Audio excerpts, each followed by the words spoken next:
بسم اللہ الرحمن الرحیم اللہم صلی علی سیدنا و مولانا محمد وبارک وسلم وصلی علیہ۔ السلام علیکم ناظرین، پروگرام راہ فلاح میں ایک مرتبہ پھر خوش آمدید، اور میں ہوں آپ کا میزبان سید زین الرضا۔ ناظرین، اس ہفتہ وار پروگرام کے اندر ہم ہمیشہ خوبصورت اور نایاب موضوعات کا انتخاب کرتے ہیں۔ آج ہم نے جو موضوع منتخب کیا ہے وہ حالات حاضرہ کے حوالے سے نہایت اہم ہے، کیونکہ یہ مہینہ ربیع الثانی کا ہے اور اس مہینے کو نسبت ہے حضور سیدی و سندی و مولائی و آقائی حضرت سیدنا شیخ عبد القادر جیلانی رحمۃ اللہ علیہ کے ساتھ۔ تو آج ہم ان کی سیرت کے حوالے سے گفتگو کریں گے، ان کے جو تعلیمات ہے، انہوں نے جو کام کیا ہے دین کا، اس حوالے سے ہم جو ہے وہ گفتگو کریں گے، اور آپ کو خراج تحسین پیش کرتے ہوئے، آپ کی بارگاہ میں استغاثہ پیش کرتے ہوئے حضرت امام اہل سنت الشاہ امام احمد رضا خان فاضل بریلوی رحمۃ اللہ علیہ، آپ لکھتے ہیں کہ سر توئی سرور توئی سر را سرو ساما توئی، سر توئی سرور توئی سر را سرو ساما توئی، جاں توئی جانا توئی جارا قرارے جا توئی۔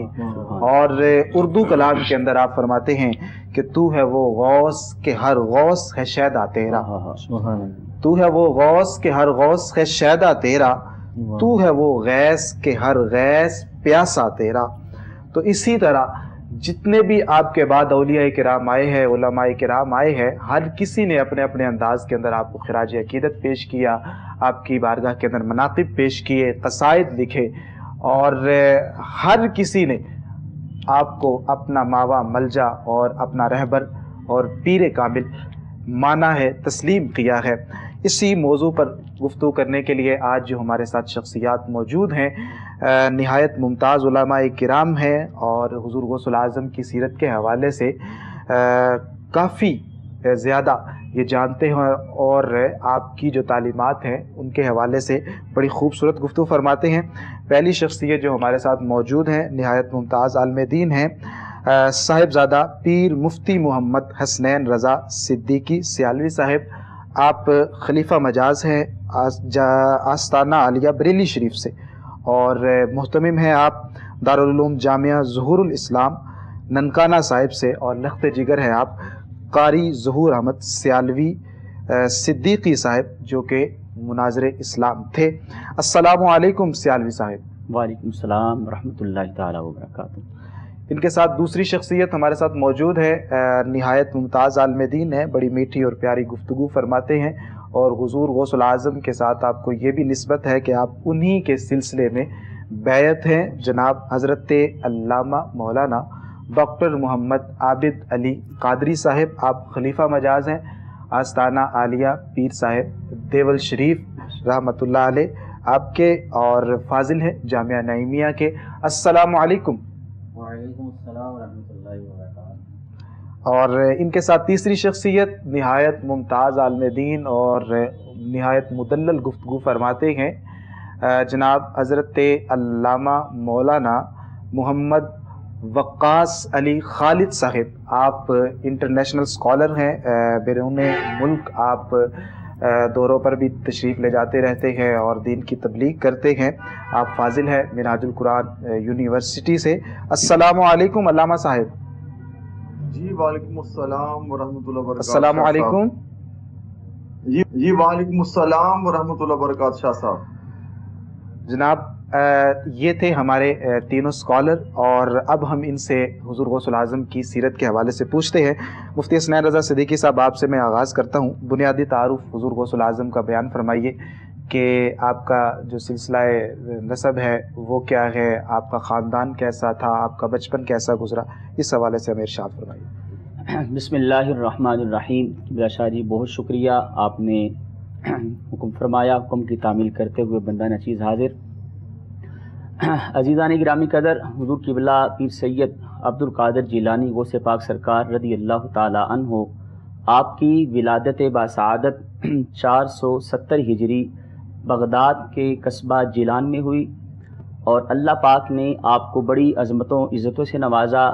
آپ کا نام نامی اسم گرامی آپ کے والد گرامی رحمۃ اللہ تعالی علیہ نے عبد القادر رکھا، اور آپ کی کنیت ابو محمد اور آپ کے بہت سے القابات ہیں، جن میں محی الدین، غوث الثقلین، محبوب سبحانی، غوث العظم، اسی طرح اور کافی آپ کے القابات ہیں۔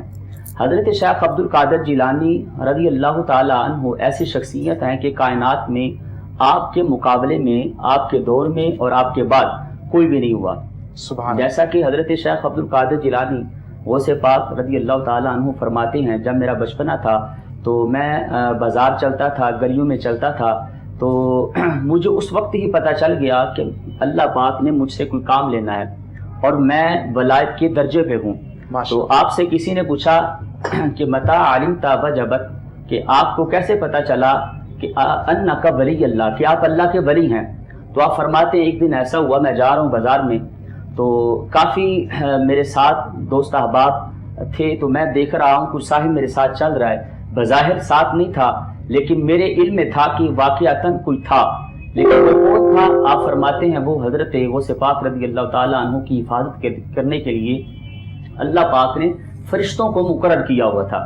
فرمایا کہ میں ایک مقام پہ پہنچا، جامعہ میں پہنچا، تو وہاں کافی رش تھا، لوگ موجود تھے، بڑے لوگ چھوٹے سارے موجود تھے۔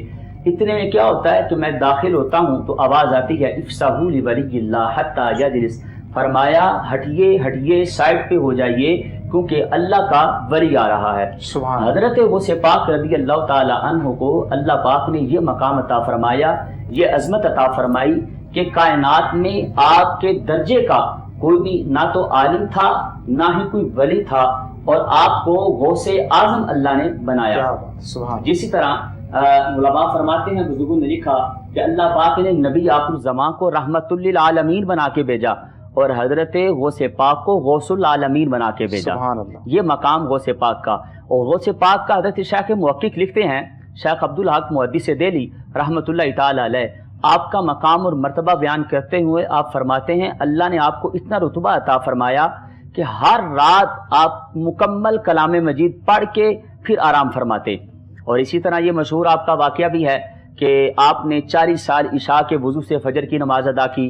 یہ سارا کیسے ہو سکتا ہے کہ آپ مطلب عشاء کی وضو کے ساتھ فجر کی نماز پڑھیں؟ یہ کیسے ممکن ہے؟ یہ بھی ذرا ہمیں بتائیے، کیونکہ ہم بات کرتے ہیں، بیانات پہ بھی بات کرتے ہیں، لوگوں کو بتاتے ہیں، لیکن یہ سمجھ نہیں آتی یہ کس طرح ہو سکتا ہے۔ جی بالکل قبلہ شاری حضور، یہ ایسے ہے کہ اللہ پاک نے جتنے بھی اللہ کے بزرگ ہوتے ہیں، بڑے لوگ ہوتے ہیں، اللہ کے ولی اور مقرب ہوتے ہیں، ان کو نیند نہیں آتی۔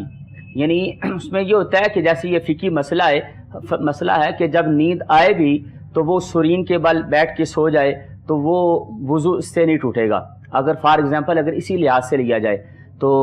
لیکن یہ معاملہ تو ہمارے لیے، حضرت غوث پاک اس سے آگے آپ کا درجہ اور مقام ہے کہ جس طرح حضرت سلطان باہو، پھر وہ اگر ساری رات تلاوت کرتے تھے تو پھر وہ تہجد پڑھتے تھے، وہ کہتے ہیں کہ یہ کیسے ولی ہے کہ جو تہجد نہیں پڑھتے تھے؟ یہ جو ایک شک پیدا ہوتا ہے یا ایک اعتراض ہے، اس کا ازالہ فرما دیں۔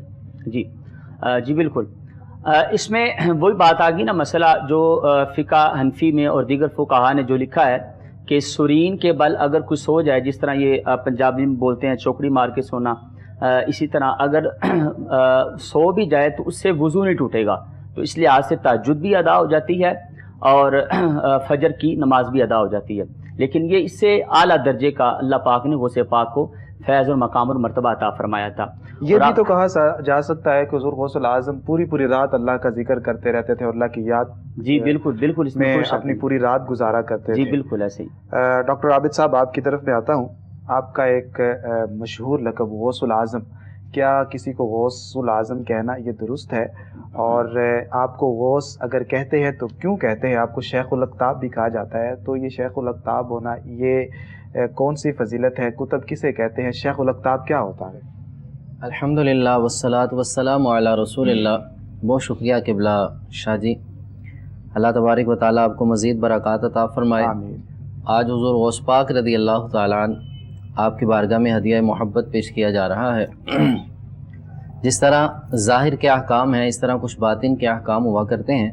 اللہ تبارک و تعالیٰ نے اس کائنات کے عرضی کو چلانے کے لیے اسباب پیدا فرمائے، رب تعالیٰ کی ذات مسبب ہے اور اسباب سے کائنات چلتی ہے، جیسے کہ روشنی کے لیے اللہ تبارک و تعالیٰ نے سورج کو پیدا کیا، حرارت کے لیے پیدا کیا، چاند ستارے آئے، یہ اسباب ہیں۔ اس کائنات عرضی میں رب تعالیٰ کا ہی اللہ نور السماوات والارض، نورانیت، نور حقیقی رب تعالیٰ کا ہے، لیکن سبب سے کائنات چلتی ہے۔ پیران پیر دستگیر حضور صدر المقربین، شمس العارفین، شہباز لامکانی حضور سیدنا عبد القادر جیلانی رضی اللہ تعالیٰ عنہ، آپ کے کثیر القابات میں سے غوث الاعظم ایک لقب ہے۔ یہ کب ملا، کیسے ملا اور کیسے معروف ہوا، اس کی ایک بڑی لمبی داستان اور تاریخ موجود ہے۔ 4 صدی ہجری ہے اور سیدنا جنید بغدادی رحمۃ اللہ تعالیٰ علیہ اپنی خانقاہ میں تشریف فرما ہیں، واعظ و نصیحت چل رہی ہے، آپ پہ جذب کی کیفیت ہے، اور اس کیف کے اندر آپ نے ایک جملہ ارشاد فرمایا۔ یہ آپ غوث پاک سرکار کی ولادت سے قبل کا واقعہ ہے۔ سبحان اللہ۔ آپ اپنے مریدین کے حلقہ میں، اور سیدنا جنید بغدادی رحمۃ اللہ تعالیٰ علیہ وہ ہستی ہیں جن کی تعریف حضور داتا علی اجویری فرما رہے ہیں۔ سبحان، وہ ہستی ہیں کہ جن کے سلسلہ میں حضور داتا علی اجویری جیسی ہستیاں موجود ہیں۔ غوث پاک سرکار کی ولادت سے قبل آپ پہ ایک جذب کی کیفیت ہے، اور آپ گردن جھکا لیتے ہیں اور فرماتے ہیں مریدین کو، میں دیکھ رہا ہوں میرے آنے کے بعد اگلی صدی میں ایک ہستی ایسی آنے والی ہے جو نجیب الطرفین ہوں گے، جو میرے آقا کریم صلی اللہ علیہ وسلم کا عکس جمیل ہوں گے، جو رسول اللہ صلی اللہ علیہ وسلم کے نور کے امین ہوں گے، ان کے علم کے امین ہوں گے، اور ان کے سادات اکرام کے امین ہوں گے۔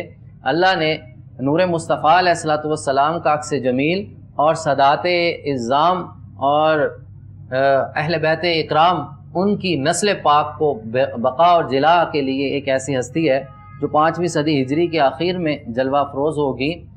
حضرت جنید بغدادی فرماتے ہیں، اعلان فرمائیں گے قادم ہادی راقبتی علی کل ولی اللہ، اعلان وہ بعد میں کریں گے، ان کے قدم کی ٹھنڈک آج محسوس کر رہا ہوں۔ سبحان اللہ، سبحان اللہ۔ یعنی ابھی ولادت نہیں ہوئی جی تو عالم روحانیت کے اندر جی حضرت جنید بغدادی آپ کے قدم مبارک کی ٹھنڈک محسوس کر رہے ہیں۔ سبحان اللہ۔ یہ قدم سے مراد اکثر ظاہر بین لیتے ہیں، یہ کیا بات ہے، ایک انسان اشرف ہے اور سر افضل ہوتا ہے، اس کے سر پہ قدم رکھ دینا یہ کوئی طریقہ کار ہے؟ یہ استعارہ ہے، یہ استعارہ روحانیہ ہے۔ وہ کیا ہے کہ استعارہ یہ ہے کہ جس نقش پا پہ وہ ہیں، جس طریقت پہ وہ ہیں، جس راستے پہ وہ ہیں، میں بھی اسی راستے پہ ہوں گا۔ سبحان اللہ۔ اور غوث پاک کا راستہ کیا ہے؟ آپ سرکار نے خود فرمایا میرا راستہ وہی ہے جو کتاب اللہ اور سنت رسول کا ہے، اس کے سوا کوئی راستہ نہیں۔ نہ انہوں نے قابل قبول ہے، اور ان کے اصول میں جو سر الاسرار کے اندر، الفتح الربانی کے اندر جو آپ نے عقائد کی گفتگو فرمائی ہے، اس کے اندر بھی آپ نے یہی فرمایا ہے۔ تو غوث الاعظم جیلانی جو آپ کا لقب ہے، غوث الاعظم تمام سلاسل کے جتنے اقطاب ہیں، تمام سلاسل کے جتنے بانیان تصوف ہیں، تمام سلاسل کے جتنے بانیان ہیں، تمام کا اس چیز پہ اجماع ہے، اور ان کے بانیان نے آپ کو غوث قبول کر لیا ہے۔ اور اس کی ایک اپنی ایک تفصیل ہے، اس کی اپنی ایک تاریخ بھی موجود ہے، تمام اسلاف نے اس پہ اپنے اپنے اقوال، اپنے ماشاءاللہ بڑا ہی خوبصورت آپ نے یہ بیان فرمایا ہے۔ وقاص علی خالد صاحب، آپ کی طرف میں آتا ہوں۔ حضور غوث الاعظم کو پیروں کا پیر بھی کہا جاتا ہے، اور آپ کی جو شان و عظمت ہے یہ روز روشن کی طرح واضح ہے۔ ہمیں بتائیے گا کہ آج کے دور کے اندر کوئی ایسا شخص کیوں نہیں نظر آتا؟ ماضی میں ہم دیکھتے ہیں تو پیر میر علی شاہ ہمیں نظر آتے ہیں، ہمیں ماضی کے اندر حضور غوث الاعظم جیسی شخصیت نظر آتی ہیں، جنید بغدادی جیسی شخصیات نظر آتی ہیں، اور خواجہ معین الدین چشتی اجمیری جیسی شخصیات نظر آتی ہیں، لیکن آج کے دور میں ان چیزوں کا فقدان نظر آتا ہے، اس کی کیا وجہ ہے؟